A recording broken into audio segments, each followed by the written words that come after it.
Untuk lokasi Danau Si Ombak ini destinasi wisatanya memang infrastrukturnya kita lagi lakukan supaya melakukan pembenahan. Ya, karena memang menuju ke sana jalannya memang agak sedikit penuh perjuangan Penuh juga. perjuangan ya Pak ya. Ke Medan aja, stay one more day. Bapak termasuk yang ini nggak sih, yang kencan di TikTok dulu nggak sih? Pernah. Gimana nih Dinas Pariwisata tuh meyakinkan kalau turis-turis bakalan aman, tenang Ya. aja gitu. Dimonitor ke Dinas Pariwisata takut banget. Ngebahas ringan, profil tokoh inspiratif, ngerepotin.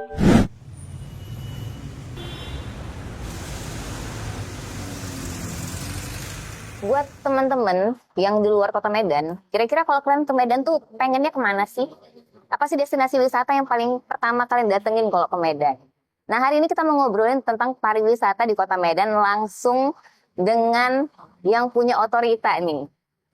Ngerepotin bareng Ali Amanda Anwar. Hari ini kita bakal ngobrol tentang pariwisata kota Medan langsung dengan Pak Odi Batubara, Kepala Dinas Pariwisata Kota Medan. Halo Bapak. Halo. Selamat sore. Selamat sore, Mbak Alia.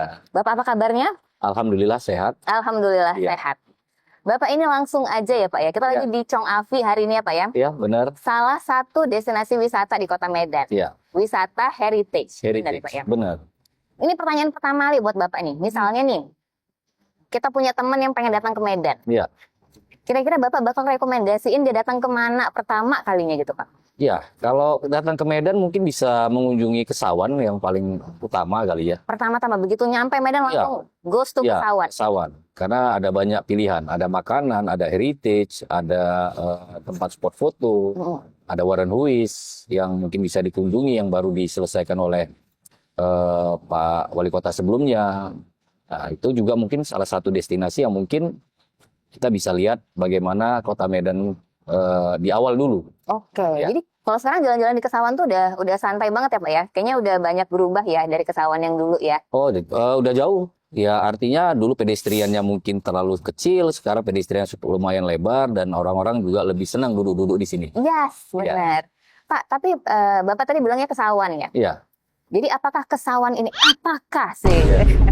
Jadi apa Kesawan ini salah satu apa ya, destinasi wisata yang paling dibanggakan nih sama Dinas Pariwisata Kota Medan? Ya, of course. Karena Kesawan ini adalah pusat perdagangan, bisa dibilang pusat perdagangan yang cukup besar di Kota Medan pada saat itu.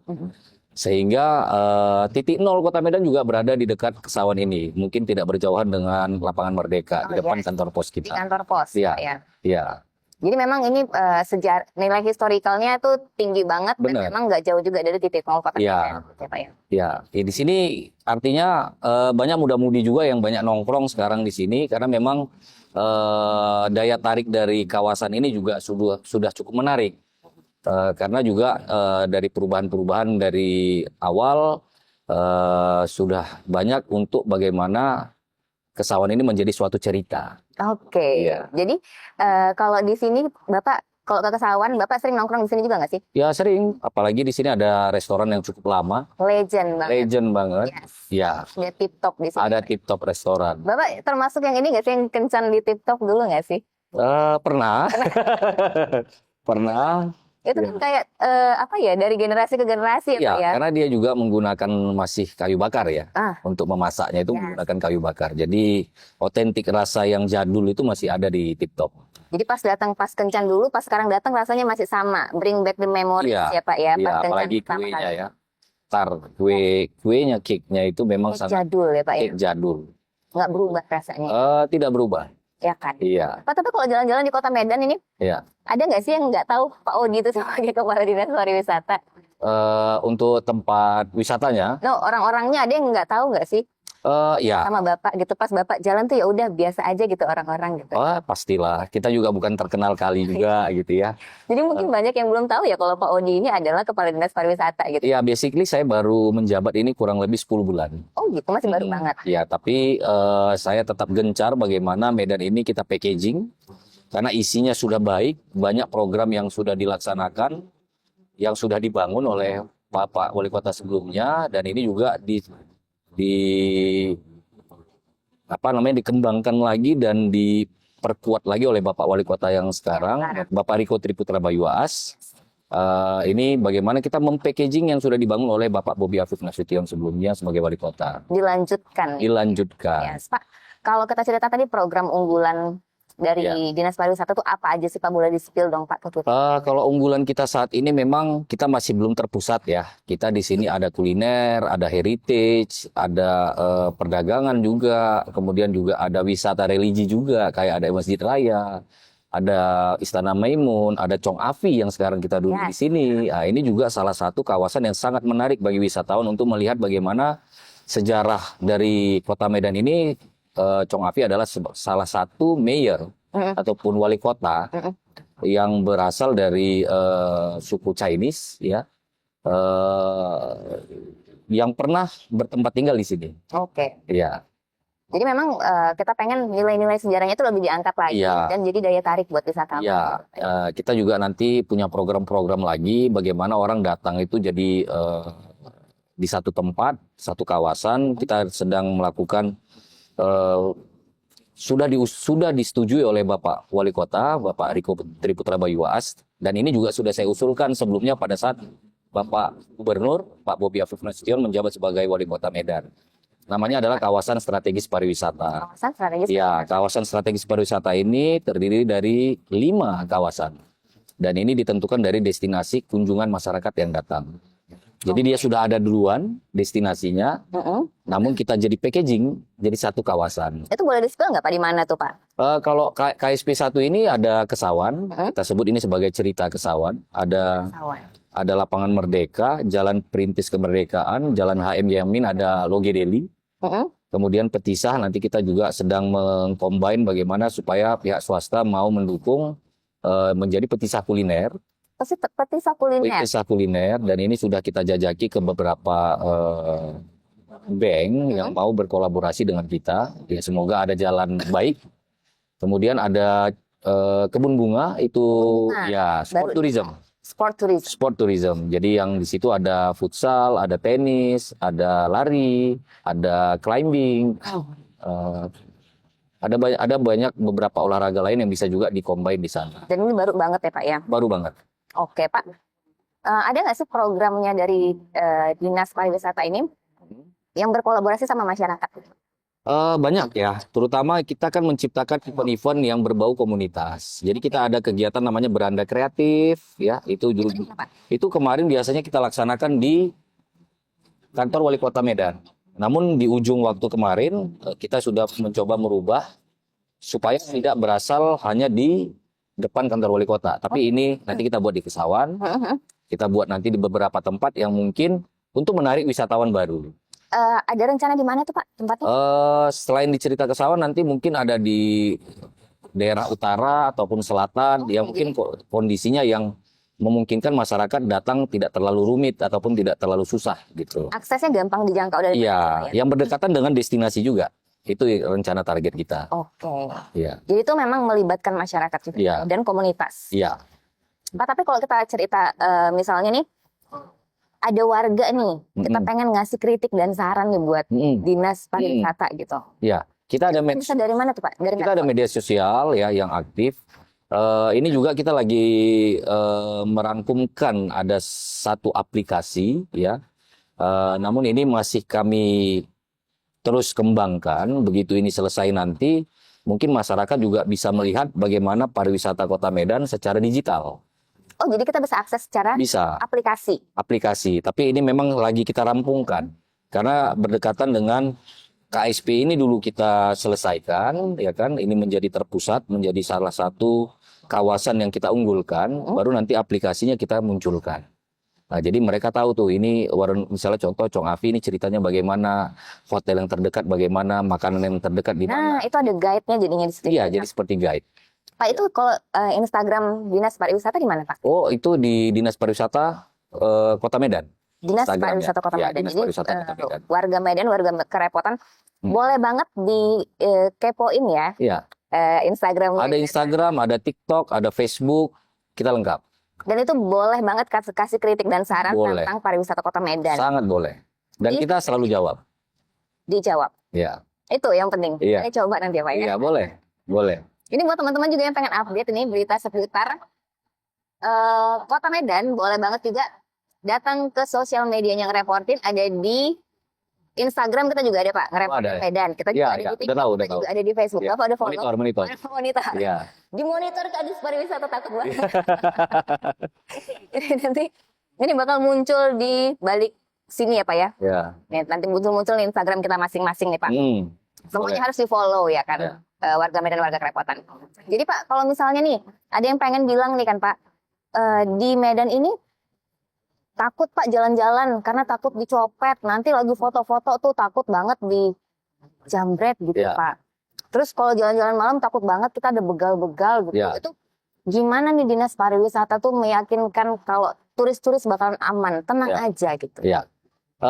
Saat ini memang program ini bisa dibilang baru lahir. Itu tadi yang saya sampaikan namanya kawasan strategis pariwisata. Nah, di kawasan ini kita sudah membuat suatu program yang nantinya akan menjadi tugas bersama. Ini akan melibatkan dari pihak kepolisian, pihak Satpol PP, mungkin juga pihak TNI, dan termasuk juga poskamlingnya kecamatan dan kelurahan.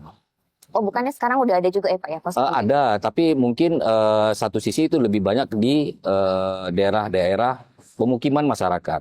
Nah, ini kan kawasan strategis ini memang daerah yang dianggap pusat bisnis dan pusat wisata, sehingga itu nanti kita harus lebih perketat lagi dengan kita sebut namanya zero kriminal. Zero kriminal. Zero kriminal di kawasan strategis pariwisata. Gimana tuh tadi bisa zero kriminal dengan mengaktifkan tadi Ya, yang pertama nanti ada patroli lah pasti ya. patroli? Patroli, kemudian nanti akan kita libatkan pihak kecamatan, pihak kelurahan, bagaimana poskamling mereka ini bisa ngeronda di jam-jam yang mungkin bisa dibilang jam-jam rawan itu. Jadi pemuda setempat kita juga ajak supaya mau juga peduli terhadap keamanan di wilayah mereka tinggal. Ini mungkin saya terinspirasi dari bagaimana Bali itu ada namanya pecalang. Pecalang. Ya, saya terinspirasi dari situ bagaimana masyarakat setempat itulah yang menjaga keamanan dan ketertiban yang paling pertama. Benar. Sebelum adanya pengaduan ke pihak berwajib atau kepolisian. Oke. Itu. Pak, ini kita juga punya masalah parkir nih, Ya. yang lagi happening banget ya. Parkir kita nih, ada yang bilang ugal-ugalan banget harganya untuk wisatawan gitu. Terus habis itu kadang-kadang juga ada kayak pungli-pungli gitu Iya, kan Pak jadinya. Nah itu gimana lagi tuh Pak cara memastikan supaya itu zero kriminal tadi Pak? Ya. Itu kan nggak di waktu malam ya Ya. kita patrolinya. Ya. Kalau ini kan kapan aja bisa terjadi gitu Pak. Ya, dengan adanya kolaborasi dengan seluruh stakeholder, karena ini dikeluarkan oleh Bapak Wali Kota sebagai peraturan, sehingga kawasan ini juga harus mengikuti peraturan tersebut. Oke. Jadi, kalaupun ada yang seperti itu, nanti kita akan memberikan suatu mungkin peringatan ataupun memberikan informasi kepada stakeholder terkait. Nah, sehingga stakeholder terkait ini bisa memonitor lebih kuat lagi bagaimana supaya hal itu jangan terjadi. Jadi lebih ke monitoring sih sebenarnya. Monitoring dan juga ya pengawasan lah ya. Monitoring dan pengawasan bagaimana supaya hal yang seperti itu tidak terjadi di kawasan strategis pariwisata. Yes, jadi memang warga setempat juga dikasih edukasi soal Iya. wisata ya Pak ya. Iya. Kalau tempat kita nih sekarang ini udah jadi tempat wisata nih, kita Iya. harus sama-sama nih Iya, buat peduli lah ya sama orang-orang yang datang kemari Iya. supaya kita supaya nyaman lah gitu Iya. ya Pak ya. iya. Oh. Karena begitu berkurang orang yang datang, otomatis pemasukan juga mereka berkurang. Kalau bertambah yang datang dengan kita menjaga intensitas kita untuk kawasan ini, semakin ramai orang datang. Nah, kita tuh pengennya semakin ramai. Semakin orang ramai. datang. Pak, tapi ada juga nih kan Pak yang mengganggu pikiran kita nih. Medan ini kan kalau kita bilang wisatanya kan banyak kan wisata heritage, Oke. ya kan. Terus wisata kuliner lah kita bilang ada Iya. juga. Iya. Tapi memang kalau kita bilang ini kayaknya Medan ini bukan jadi tempat wisata, tujuan wisata gitu. Banyak kan orang itu misalnya mau ke Samosir atau ke Danau Toba tapi transit aja tuh di Medan Iya. gitu. Itu gimana tuh? Bapak kan pasti tahu dong itu ya kan. Itu gimana tuh Pak? Gimana caranya supaya mereka tuh bisa jadiin kota Medan tuh sebagai destinasi wisata gitu Pak? Ya, jadi kita sudah punya program juga ke depan. Ini ada namanya Cerita Kesawan. Cerita ini romantis banget Iya. deh judulnya Cerita Kesawan Ya, Cerita gitu ya. Kesawan. Jadi ini dimulai dari orang datang dari luar kota. Kita mungkin beranggapan datangnya melalui stasiun kereta api, Oke. Lapangan Merdeka. dan mereka di situ juga sudah dianggap mengunjungi salah satu destinasi yang ada di Kota Medan. Sehingga bagaimana nanti cerita Kesawan ini kita lengkapi dengan talent-talent komunitas. Ya ini bisa saja dengan tarian ataupun musik. Mungkin kita pernah melihat kayak alun-alun Bandung. Oke. Nah, dia ada cosplay, ada cosplay yang serem-serem, ada cosplay yang modern juga ada. Mungkin itu kita akan coba membangun bagaimana komunitas-komunitas yang mungkin wadahnya belum ada, kita bisa adakan di sini. Jadi menghidupkan daerah bagaimana wisata komunitas ini bisa ada wadah. Nah, dari wadah ini nanti kita anjak ke beranda kreatif. beranda kreatif. Ya, kita tampilkan secara elegan. Ya, itu reguler nggak sih Pak? Itu reguler. Itu nanti kita adakan sebenarnya seharusnya itu minimal sebulan sekali. Sebulan sekali, oke. Iya, tapi dimulai dari bulan 4. Mm-mm. Nah, dimulai dari bulan 4. Gitu ya. Jadi memang nanti cerita Kesawan ini yang akan menarik wisatawan untuk Iya, menjadikan Kota Medan ini sebagai tujuan wisata. benar. Gitu. Titik nolnya adalah cerita Kesawan. Cerita Kesawan. Iya. Habis dari Kesawan nanti boleh eksplor kemana-mana. Explore kemana-mana lagi. Yes. Pak, ini kalau kita cerita Kota Medan, Iya. ada nggak sih tagline-nya Kota Medan ini biar orang-orang tuh keinget terus sama Kota Medan, Pak? Ya. Kalau kita ada Colorful Medan. Colorful Medan. Ya. Untuk Kota Medan. Jadi kalau untuk di dinas kita lagi menggalakkan ke Medan aja, stay one more day. Ke Medan aja stay Iya. one more day. Iya. Gitu. Ini kan romantis banget ya. Iya. Kota Medan ada cerita Kesawan, Iya. ada stay one more day gitu. Iya. Ini kalau disampaikan sama pasangannya stay Iya. one more day dong gitu ya kan luluh gitu Iya, pasti ya Pak benar. ya. Jadi, Jadi kalau ke Medan misalnya kita mau honeymoon gitu pas banget ya. ya, Menikmati keromantisan benar. dari Kota Medan. Iya. Kita jajakan bagaimana cerita Kesawan, kita ada heritage, jadi foto-foto yang mungkin bisa juga dijadikan kenang-kenangan. Nah itu foto Iya. di bangunan-bangunan tua itu kayaknya lebih apa ya Pak ya, kesannya Estetik. lebih estetik. Iya. Itu yang kita Iya. suka ya kan Pak. Benar. Pak, tapi kalau kita cerita ke Medan stay one more day, Iya. pengen-pengen aja sih Pak kita stay one more day di Kota Medan. Benar. Tapi selain tadi kayak masalah pungli, masalah parkir, Iya. masalah takut jambret, Iya. takut begal dan lain-lain itu, ada lagi satu masalah kita yang cukup apa ya kita bilangnya Pak ya, cukup mengganggu pikiran dan juga mata. Masalah sampah, Oke. ya Pak, di Kota Medan. Jadi ada juga dengar ada beritanya ya Pak ya, baru-baru ini ada yang cerita tentang Danau Si Ombak. Danau Si Ombak itu masuk dalam salah satu daftar destinasi wisata Kota Medan. Ya. Dan itu isinya sampah semua, Pak. Oke. Nah, apakah Bapak tahu itu sih? Kalau Danau Si Ombak itu isinya sampah itu mungkin dari laut ya. Kalau ada pembuangan ke Danau Si Ombak sih enggak. Karena kita juga punya tempat pembuangan sampah akhir yang lokasinya tidak berdekatan dengan Danau Si Ombak. Oke. Ya, jadi kalaupun seandainya ada sampah mungkin dari buangan laut, ya kan, yang ngalir ke daerah seputaran Danau Si Ombak. Nah, itu gimana tuh Pak? Jadi kan orang-orang ngerasa kok destinasi wisata kita udah full sampah gini gitu. Nanti coba saya coba saya tanyakan lagi. Tapi memang setahu kami sih untuk lokasi Danau Si Ombak ini destinasi wisatanya memang infrastrukturnya kita lagi lakukan supaya melakukan pembenahan. Ya, karena memang menuju ke sana jalannya memang agak sedikit penuh perjuangan Penuh juga. perjuangan ya Pak ya. Tapi sudah kita masukkan menjadi kawasan strategis pariwisata yang terakhir. Oke, Ya. udah termasuk ya Pak ya. Sudah Masuk list berarti ini warga-warga Danau Si Ombak udah tinggal nunggu Pak Audi datang. Iya, jadi program ini kita berdasarkan infrastruktur yang sudah terbangun, kita jadikan kawasan ini kita packaging. Oke. Ya, Pak, tapi cerita dan daerah wisata. ya. Apa sih Pak standarnya satu daerah itu bisa dijadikan sebagai destinasi wisata gitu? Yang pasti dia didatangi banyak orang. Oke. Ya, jadi dia menjadi daya tarik dulu. Jadi lokasi itu, tempat Udah itu, viral dulu berarti. ya kita anggap memang dia sudah punya ciri khas dulu. Nah, baru kita jadikan destinasi. Nah, kecuali memang ada program pemerintah seperti kayak misalnya pembangunan kayak Lapangan Merdeka, Kebun Bunga. Nah, itu kita lebih condong untuk mempromosikan dari event-event. Oh, nanti bakalan sering dibikin event di situ. Iya. Jadi kita bisa datang ke situ untuk nikmatin eventnya. Eventnya ataupun mau menjadi peserta event. Nah, jadi kita merangkulnya melalui event-event. Tapi itu pun kalau misalnya ada lokasi-lokasi kuliner ataupun tempat-tempat wisata lain yang kita anggap perlu dukungan dari pemerintah Kota Medan, ya kita akan lakukan seperti membuat video, kemudian gitu. kita tampilkan di medsos-medsos kita, jadikan cerita. Kemudian kita kan ada juga namanya di sini ada namanya Bang Pari sama Dek Sata. Siapa itu? Itu ikon kita yang mereka berdua selalu berkeliling untuk bercerita tentang pariwisata Kota Medan melalui Di mana? di media sosial kita. Media sosial. Iya. Oke. Ada Bang Pari dan Dek Sata itu Oke. dua orang yang saya inspirasikan dari kalimat pariwisata. Jadi Oke. pari with sata. Pariwisata. Iya. Ih, ya ampun, Bapak kreatif banget ya. Kepikiran aja ya. Iya.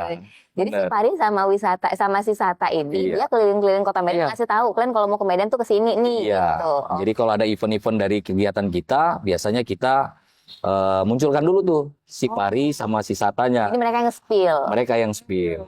Oke. Pak, tapi kalau misalnya tadi kan kita ceritanya wisata di sebuah tempat gitu. Tapi kalau kita cerita wisata kuliner nih, Pak. Ya.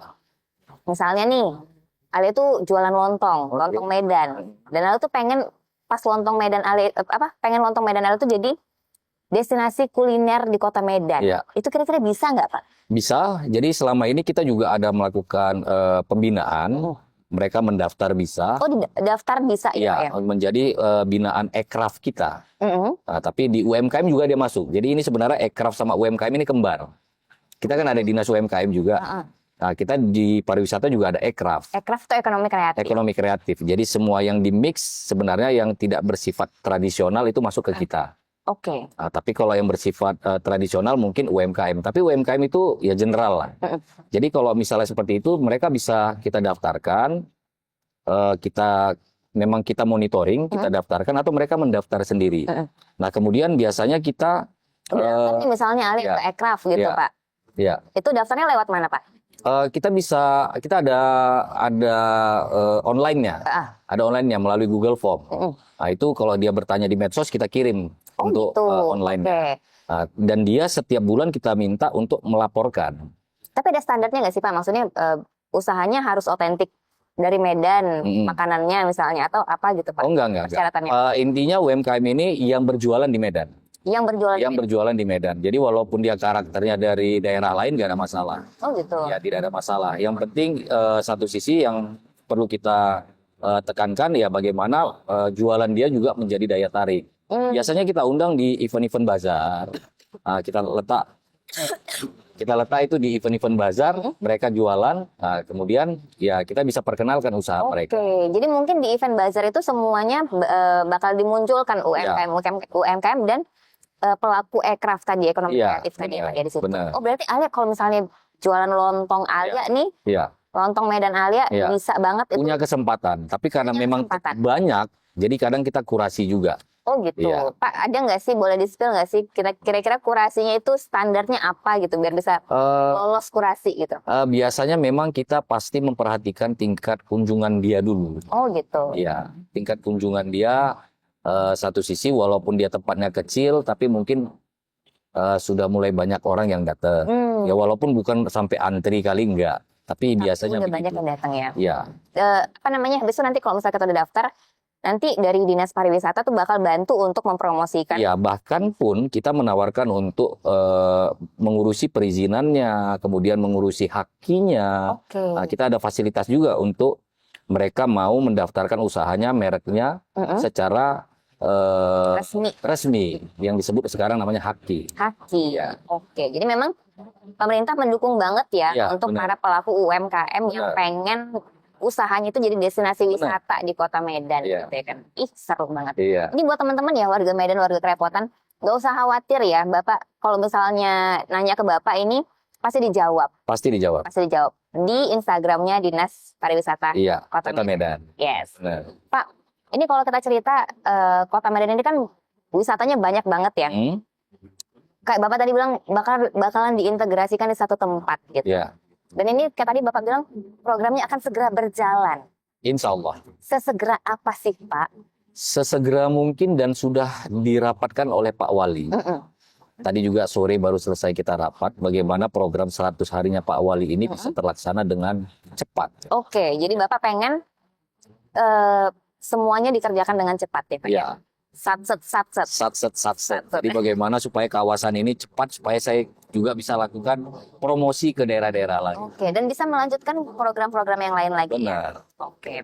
Pak, tapi ada nggak sih kalau di Kota Medan ini satu tempat wisata yang belum tereksplor dengan maksimal gitu? Atau nggak satu deh, maksudnya apa aja sih tempat wisata yang belum tereksplor secara maksimal? Sebenarnya banyak ya. Sebenarnya banyak yang tempat belum tereksplor ya. Ini kita ada Danau Laguna, Gimana itu Pak? itu di daerah Labuhan. Oke. Nah, itu daerah Labuhan itu danau retensi yang dibuat oleh pemerintah Kota Medan. Kemudian juga mungkin di sisi lain sebenarnya kayak wisata religi kita ada Masjid Raya. Oh, itu lagi masih dibangun ya Pak ya? Masjid apa yang lagi dibangun ya? Masjid Raya. Enggak, itu Masjid Agung. Oh iya, mau Itu Masjid Agung. lain lagi. Ya beda. Jadi Masjid Masjid Raya ini kan punya karakteristik dan sejarah. Mungkin selama ini Masjid Raya ini yang datang itu mungkin memang hanya mau beribadah melakukan sholat. Ya, tapi nanti ke depan kita berharap bagaimana supaya Masjid Raya ini juga menjadi salah satu ikon wisata religi.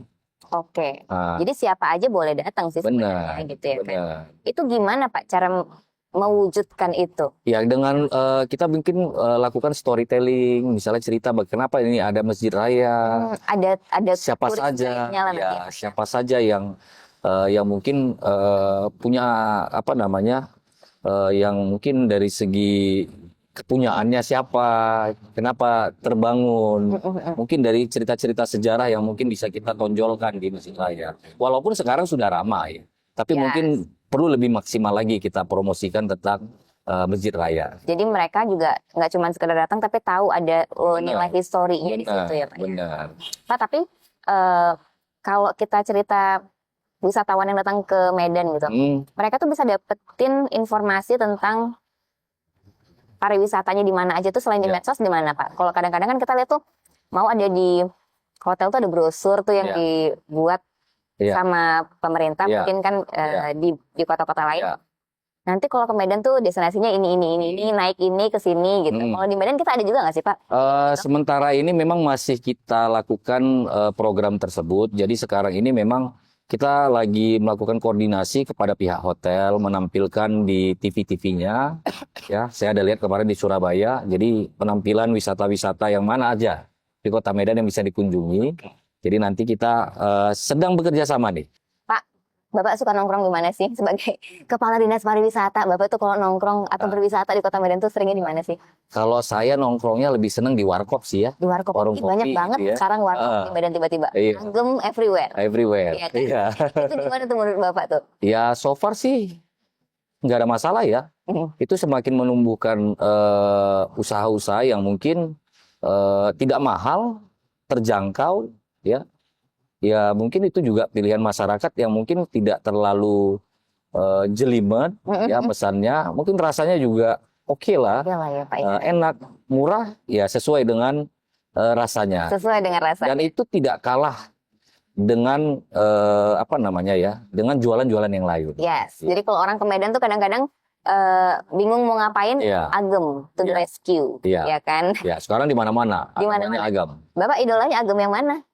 Mana aja. Gimana? Mana aja. Mau sebutin satu ya takut nanti yang lain Oh iya.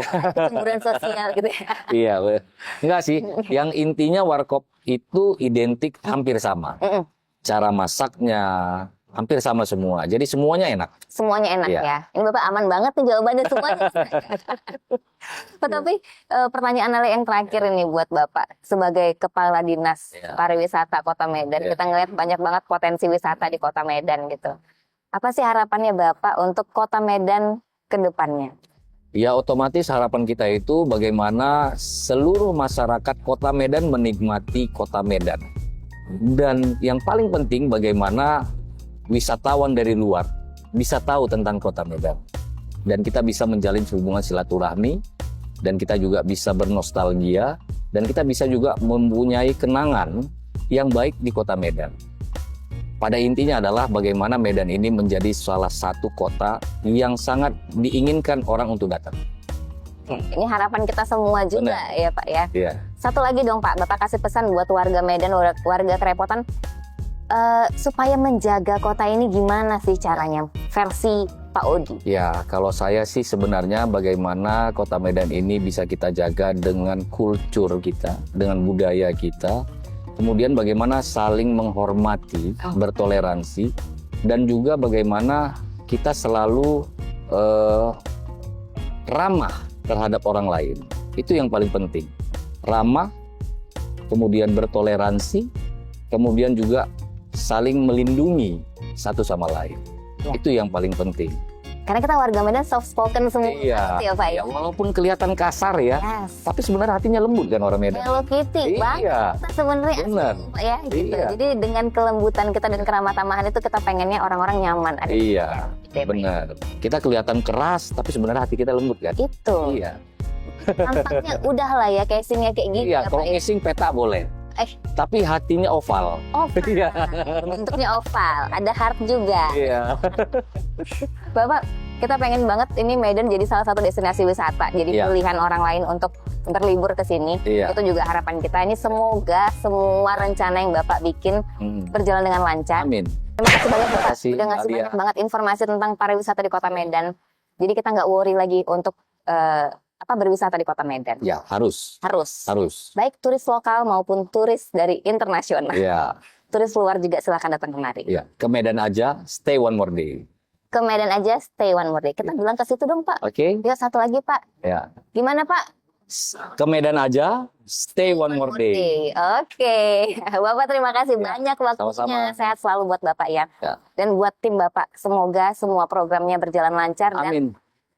cepat berjalan. Amin. Sukses. Ya. Amin. Makasih. Sama-sama Bapak.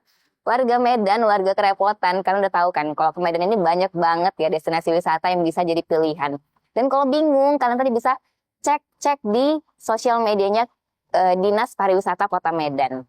Nggak usah khawatir lagi, semuanya akan bakalan aman, sentosa, dan tentram untuk berwisata di Kota Medan. Kita ketemu lagi di Ngereportin selanjutnya. Bapak, bye-bye ke situ boleh dong Pak? Bye-bye. Ngerepotin. Ngebahas ringan profil tokoh inspiratif.